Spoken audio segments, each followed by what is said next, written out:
તો તમે જોઈ શકો છો કે આપણી ગુજરાતી કાઠિયાવાડી ભરેલા મરચાંની કઢી તો છે ને એકદમ સરસ, આ જોત જ ખાવાનું મન થઈ જશે અને મોઢામાં પાણી આવી જશે। તો અત્યારે શિયાળામાં મરચાં સારા પ્રમાણમાં આવતા હોય છે, તો આ રીતે તમે ભરેલ મરચાંની કઢી બનાવશો તો બધાને બહુ જ ભાવશે।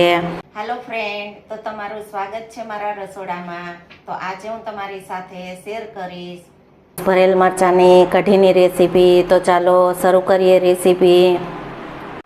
આજે આપણે બનાવીશું દેશી કાઠિયાવાડી ભરેલા મરચાંની કઢી। તો ભરેલા મરચાંની કઢી બનાવવા માટે મેં 200 ગ્રામ મોળા મરચાં લીધેલા છે, તો તેની જગ્યાએ તમે તીખા મરચાંનો પણ ઉપયોગ કરી શકો। મરચાં આપણે એકદમ સારા કડક અને તાજા મરચાં લીધેલા છે, તો મરચાંને આપણે પહેલાં જ ધોઈ અને કોરા કરી લીધા છે। તો મરચાંને આપણે વચ્ચેથી કાપો કરી તેમાંથી બી અને રગુ આપણે કાઢી લેશું। તો પહેલાં આપણે મરચાંમાં આ રીતે ઊભો કાપો કરી લેવાનો। કાપો કરી તેમાંથી આપણે બી અને રગુ છે તેને આપણે કાઢી લેવાની। તો આપણે બધા જ મરચાંને આ રીતે વચ્ચે કાપો કરી બી અને રગુ છે તેને આ રીતે આપણે કાઢી લેવાની। તો બધા જ મરચાંમાંથી આ રીતે આપણે કાપા કરી બી અને રગુ કાઢી લેશું। જોઈ શકો છો કે આપણે બધા જ મરચાંને આ રીતે કાપા કરી બી અને રગુ કાઢી લીધા છે।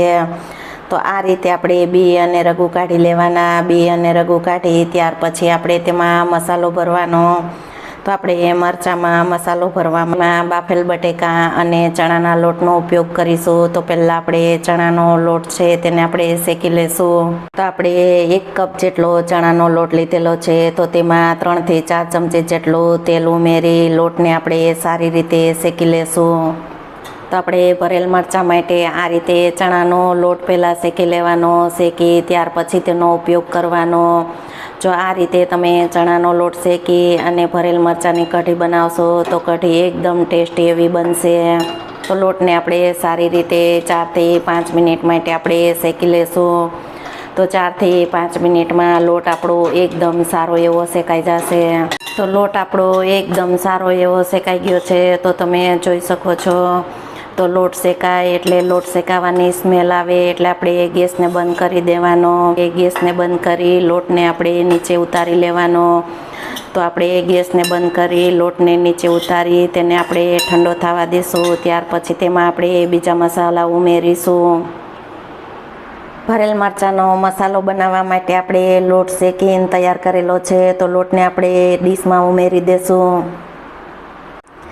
તો આપણે આ શેકેલો લોટ છે તેમાંથી 3 થી 4 ચમચી જેટલો લોટ આપણે કાઢી અને અલગ રાખી દેશું। તો આપણે ભરેલ મરચાંની કઢી બનાવવામાં આપણે મસાલામાં બાફેલ બટેકાનો પણ ઉપયોગ કરીશું। તો આપણે 1 નંગ મોટી સાઈઝનું બાફેલ બટેકું લીધેલું છે। થોડું કટિંગ કરેલું લીલું લસણ ઉમેરીશું। લસણ ન ખાતા હોય તો તેને તમે સ્કીપ કરી શકો। થોડા લીલા ધાણા કટિંગ કરેલા ઉમેરીશું। આપણે મરચાંની કઢીને બેલેન્સ કરવા માટે આપણે 1 ચમચી ગોળનો ઉપયોગ કરીશું। તો ગોળની જગ્યાએ તમે ખાંડનો પણ ઉપયોગ કરી શકો। અડધી ચમચી આપણે આમચૂર પાવડરનો ઉપયોગ કરીશું। તો આમચૂર પાવડરની જગ્યાએ તમે લીંબુના રસનો પણ ઉપયોગ કરી શકો। 1 ચમચી ધાણા જીરું પાવડર, અડધી ચમચી હળદર પાવડર, સ્વાદ પ્રમાણે મીઠું, 1 ચપટી ગરમ મસાલા પાવડર। તો આપણે સાદી અને સિમ્પલ ભરેલ મરચાંની કઢી બનાવશું। શાકની ઝંઝટ વિના તમે આ રીતે ભરેલ મરચાંની કઢી બનાવી અને બાજરીના રોટલા, ભાખરી, ખીચડી ગમે તેની સાથે સર્વ કરશો તો તમને ખાવાની મજા જ પડી જશે। તો આપણે મસાલાને સારી રીતે મિક્સ કરી લીધો છે અને મસાલાને આ રીતે આપણે તૈયાર કરવાનો, તેથી આપણે જે ભરેલ મરચાંનો મસાલો છે તે મરચાંમાંથી જરાય બહાર ન નીકળે। તો આપણે બટેકાનો ઉપયોગ કરી અને આપણે મસાલો તૈયાર કરી લીધો છે। તો આ રીતે મસાલો તૈયાર થાય એટલે આપણે મરચાં ભરી લેવાના। તો આપણે મરચાં ભરી લેશું। તો આપણે મરચાંને આ રીતે મસાલો ભરી અને મરચાંને આપણે સારી રીતે દબાવી દેવાના। તો આપણે મરચાંને આ રીતે દબાવી અને ભરી લેવાના, તેથી મરચાંનો મસાલો છે તે કઢીમાં જરાય બહાર ન આવે। આપણે આ રીતે બધા જ મરચાં પહેલાં ભરી લેશું। મરચાંની કઢી બનાવવા માટે આપણે 1 લીટર છાશ લીધેલી છે। તો છાશ આપણે એકદમ ઘાટી અને ખાટી છાશ આવે તે લીધેલી છે। તો આપણે મરચાંની કઢીમાં ખાટી છાશનો ઉપયોગ કરીશું તો આપણી મરચાંની કઢી છે તે એકદમ ટેસ્ટી એવી બનશે. તો આપણે 1 લીટર છાશ સામે આપણે 3 થી 4 ચમચી ચણાના લોટનો ઉપયોગ કરીશું. તો લોટ આપણે શેકેલો લીધેલો છે. તો આપણે લોટ ઉમેરી અને વિસ્કરની મદદથી સારી રીતે આપણે મિક્સ કરી લેશું, તેથી ચણાના લોટના લમ્સ ન થાય. તો આ રીતે આપણે છાશમાં લોટ ઉમેરી અને વિસ્કરની મદદથી આપણે મિક્સ કરી લેવાનું. તો આપણે કઢીમાં અડધી ચમચી હળદર પાવડરનો ઉપયોગ કરીશું.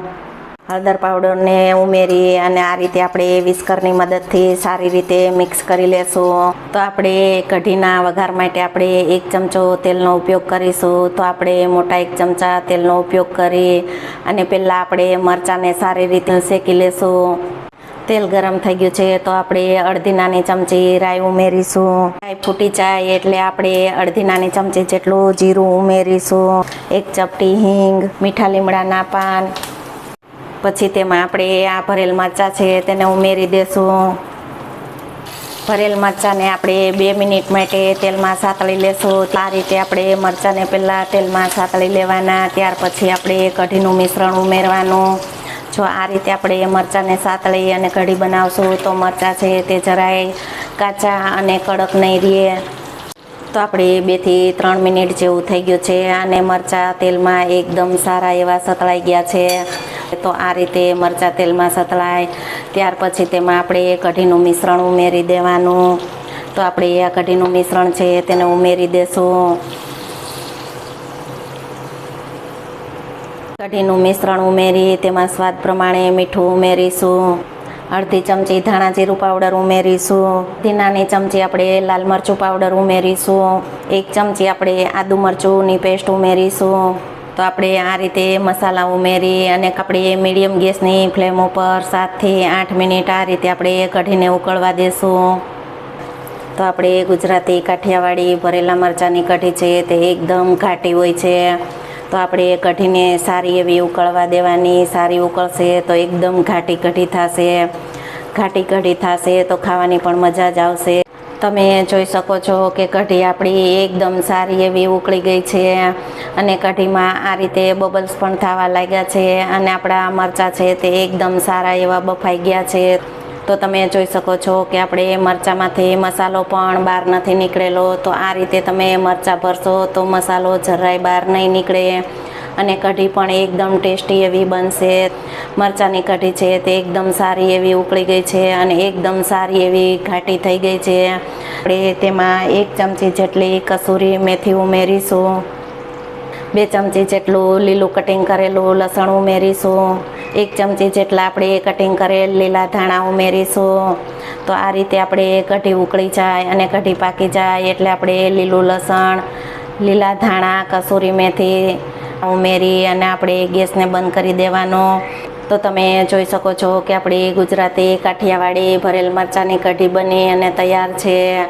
તો છે ને એકદમ સરસ, આ જોતાં જ ખાવાનું મન થઈ જશે અને મોઢામાં પાણી આવી જશે. જો તમે આ રીતે ભરેલ મરચાંની કઢી બનાવશો તો બધાને બહુ જ ભાવશે. જો તમને આ ભરેલ મરચાંની કઢીની રેસીપી ગમે તો વિડીયોને લાઇક, શેર, સબસ્ક્રાઈબ કરજો. બાજુમાં રહેલ બેલ આઇકન દબાવવાનું ભૂલતા નહીં તો સૌથી પહેલું નોટિફિકેશન તમને મળતું રહે. તો છે ને એકદમ જોરદાર સ્વાદ સાથે આપણી ગુજરાતી કાઠિયાવાડી કઢી બની અને તૈયાર. તો આપણે ગેસ બંધ કરી અને કઢીને સર્વ કરી લેશું. તો તમે જોઈ શકો છો કે આપણે ગુજરાતી કાઠિયાવાડી ભરેલા મરચાંની કઢી બની અને તૈયાર છે. તો છે ને એકદમ સરસ, જોતાં જ ખાવાનું મન થઈ જાય અને મોઢામાં પાણી આવી જાય તેવી. આ રીતે જો તમે ઘાટી કઢી બનાવશો તો બાઇટમાં આવશે તો ખાવાની પણ મજા જ આવશે. જો આ રીતે તમે મરચાં ભરી અને કઢી બનાવશો તો મસાલો જરાય મરચાંમાંથી બહાર નહીં આવે. તો તમે જોઈ શકો છો કે આપણી ગુજરાતી કાઠિયાવાડી ભરેલા મરચાંની કઢી બની અને તૈયાર છે. તો છે ને એકદમ સરસ, આ જોતાં જ ખાવાનું મન થઈ જશે અને મોઢામાં પાણી આવી જશે. તો અત્યારે શિયાળામાં મરચાં સારા પ્રમાણમાં આવતા હોય છે. તો આ રીતે તમે ભરેલ મરચાંની કઢી બનાવશો તો બધાને બહુ જ ભાવશે. અને ટેસ્ટી પણ લાગશે. તો આપણે આ ભરેલા મરચાંની કઢી બનાવવાની એકદમ સહેલી અને સરળ રીત છે. જો આ રીતે તમે કઢી બનાવશો તો ફક્ત 10 મિનિટમાં બની જશે. તો ચોક્કસથી એકવાર આ રીતે ભરેલ મરચાંની કઢી બનાવવાની ટ્રાય કરજો.